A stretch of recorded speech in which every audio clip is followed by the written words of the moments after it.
came to Kent with almost no teaching experience at all. I had taught for about 3 months. I taught the son of the owner of Patterson's Publications from scratch. And then he went off to public school and had some very good teaching and came into the profession. So what I was doing was completely different. The budget I had for instruments, 4 instruments for each school, I assumed was way below what I would have to pay going to Boozy and Hawkes and the other makers. So I went round second-hand shops everywhere, picked up some quite good instruments, but sometimes I had to get one in rather a hurry. Like when I had a group going and then a boy called Krish came in, wanted to join when we'd already been going 3 or 4 weeks. I said, well, I have to find you an instrument. We haven't got one. And I saw in a second-hand shop a most awful instrument. It was, it plays the notes of a tenor horn, which is like a little euphonium up in front of you. But this was out like a trumpet. Anyway, I got it for £7. I went to his parents and said, look, this cost me £7. If you buy it for Chris, he can make a start. But as soon as I can get something better, I'll pay you £7 to take it back. I'm so ashamed of it. And this meant that Chris was playing differently from the other instruments in the class and having to make an extra mental gymnastics. But he was so determined to play all the time and not just when it fitted in with what they were doing, that he was getting his brain going very fast. And it was,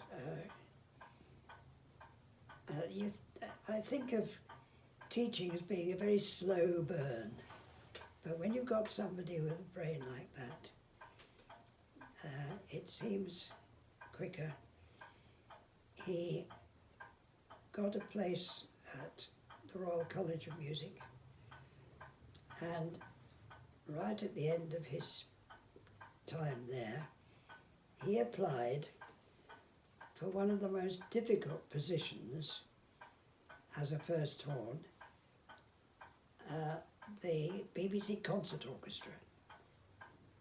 Now they play such a varied lot of music, the full spectrum of music from jazz to modern classics. And so for that job you need to be a good sight reader. So at his audition, they put up a piece of sight reading, he just played it. Put up another piece, he just played.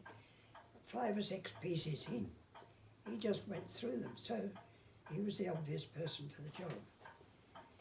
And he did very well. But he now creates television shows, goodness knows what. He lives in Berlin, which gives him access to all the other countries in Europe. So he's doing very well, but he still keeps in contact. So that's one aspect. Coaching youth orchestras, having been coached in the very first youth orchestra, that was always satisfying. And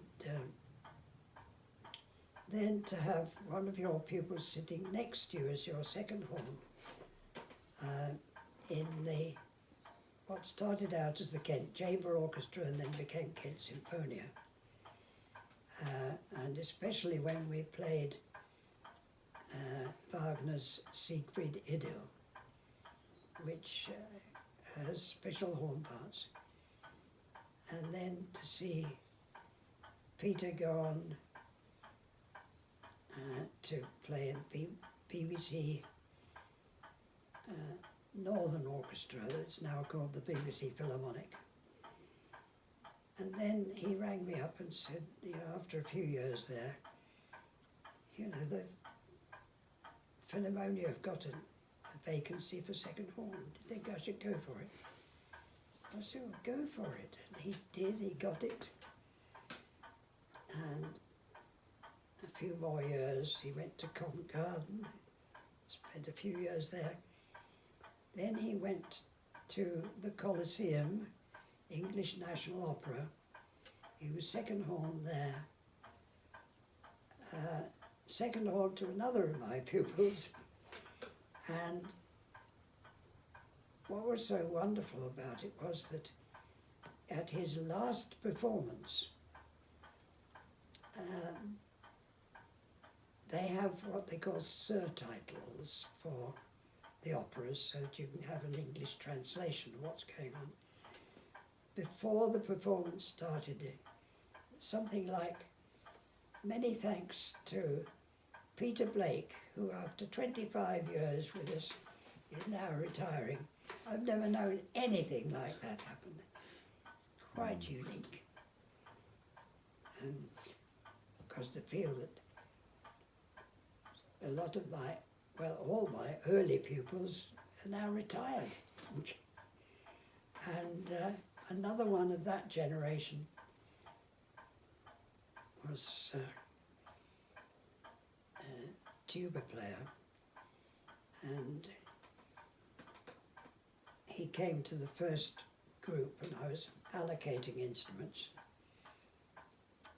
and he got very annoyed. He didn't let on to me, but when he got home he said, "Dad, you know what that man did to me? I wanted to play the trumpet and he gave me a tuba."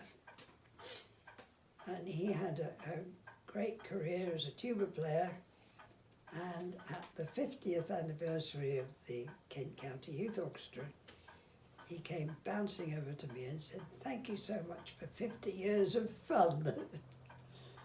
So it may be a slow burn, but eventually, if you're on the right lines,